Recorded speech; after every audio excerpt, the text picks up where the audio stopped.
Hello, everyone, and welcome to day 22 of Giving Up Racism for Lent. Today, we're going to give up denying white privilege and accept that you benefit if you are white.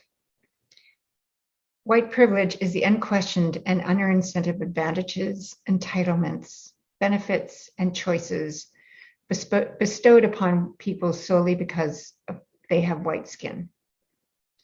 And while this doesn't mean that every white person avoids challenges and hardships, it does mean that every white person benefits from a system intentionally built to disadvantage Black, Indigenous, and people of color, or BIPOC.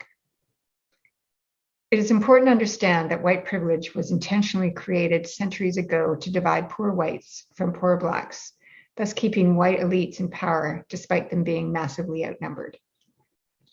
It started with laws that offered citizenship, voting rights, access to land, and structural power to poor white males. While some of these laws are no longer in place, their impact continues through differences in intergenerational wealth accumulation, whose voices are prioritized in media, who has access to positions of power, and whose behavior, language, and culture are considered the norm. When white people start to recognize white privilege, it often causes feelings of guilt and shame. To alleviate this discomfort, some white people react by denying that they have benefited from it or that it even exists.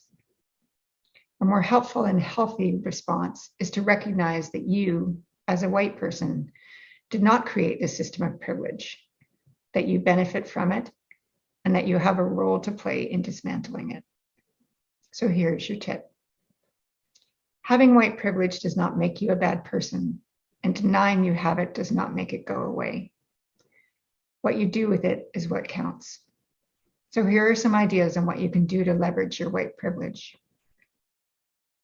Number one, if you have wealth, donate to BIPOC-led organizations or make purchases from BIPOC-owned companies.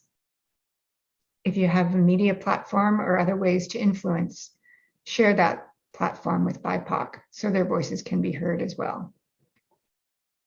If you hold a senior position in a company or institution, find ways to mentor and support the promotion of BIPOC in your organization. And finally, if you witness harassment of BIPOC, regardless of who is doing it, speak up.